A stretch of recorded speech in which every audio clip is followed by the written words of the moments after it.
Pay attention to the black SUV pulling into the drive-up lane of a South Boston bank just after sunrise. Inside the passenger seat is a woman named Amy Lord, 24 years old. The overhead camera follows the SUV as it rolls forward and stops at the ATM. The driver's side window lowers. Amy leans across the center console toward the keypad. She is not behind the wheel. The man in the driver's seat keeps his head angled away from the lens. His name is Edwin Alamany, 28 years old. Amy completes the withdrawal, pulls the cash, and turns it toward him. The SUV reverses and leaves the frame. Minutes later, another camera at a different bank records the same SUV. Through the glass, Amy leans forward again, reaching across the driver's side.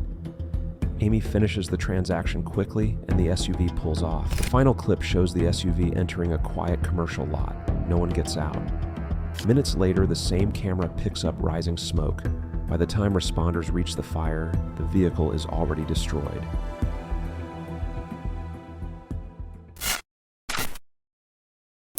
This begins in South Boston, Massachusetts on July 23, 2013 at 6:03 a.m.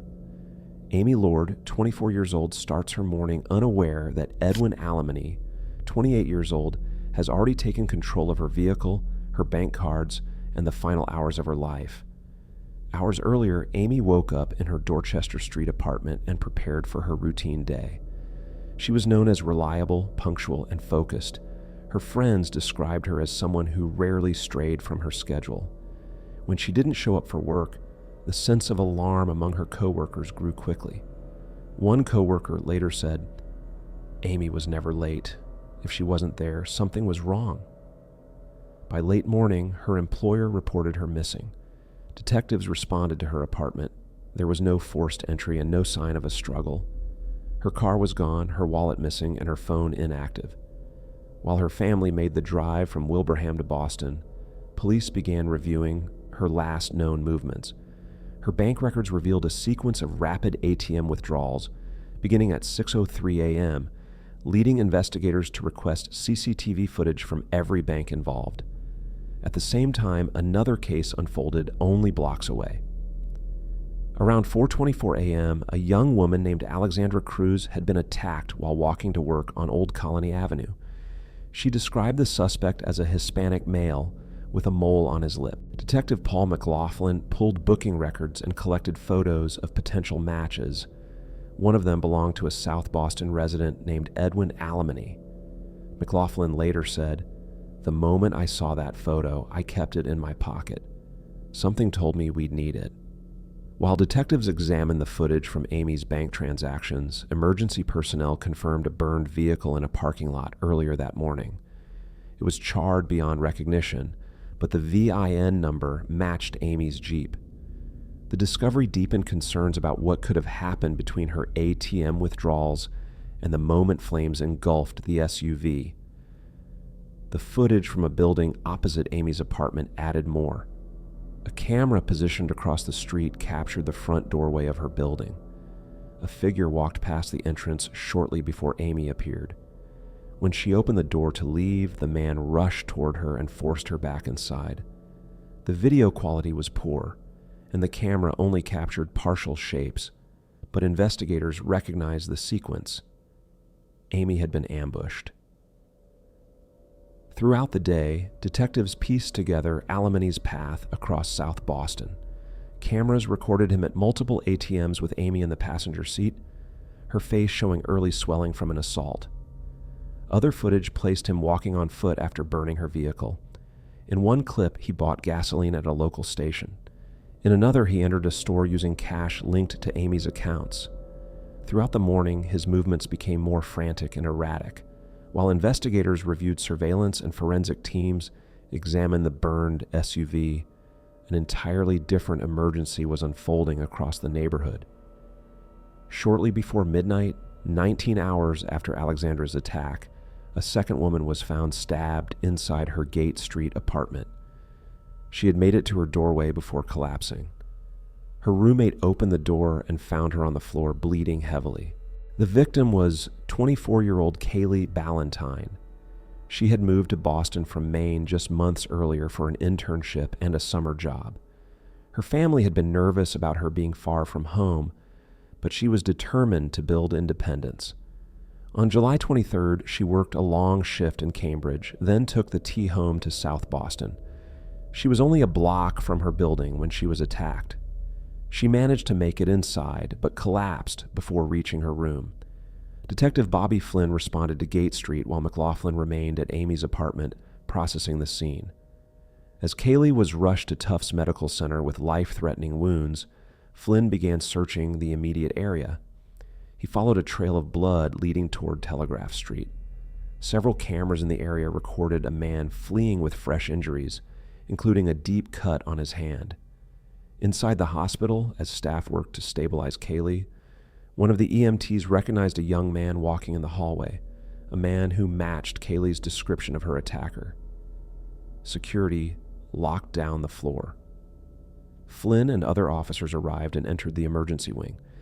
Kaylee grabbed Flynn's arm and said, "He's here. Please don't let him get near me." The suspect was quickly detained. His identity confirmed what detectives feared. It was Edwin Alemany, the same man seen driving Amy's SUV hours earlier. He claimed he had been in a street fight, but the cuts on his hand, the timing of his movements, and the flood of CCTV footage pointed in another direction. As Alemany sat in a hospital room under police supervision, McLaughlin gathered the final pieces of video evidence. One clip showed Alemany buying gasoline minutes before Amy's Jeep was found burning. Another showed him signing paperwork for a new phone using the alias Slim Shady. Other recordings placed him spending Amy's money across the city, buying alcohol, lottery tickets, and meals. Forensic testing later revealed Amy's blood on his sneakers. Combined with the video timeline and witness accounts, investigators had a complete picture of the 24 hours between Alexandra's attack, Amy's murder, and Kaylee's near-fatal stabbing.